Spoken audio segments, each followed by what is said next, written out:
Halos lahat ay nagtatanong doon sa aming bayan, sa gitnang kanluran na aking pinagmulan. Sila'y nalilito at daw akong nagkaginto.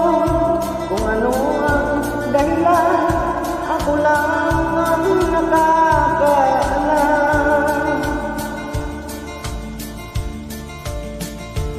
Magulang ko'y ginawa lahat ng paraan upang mahiwalay sa aking natutunan. Subalit iniwan ko ang binigay na karangyaan. Kung ano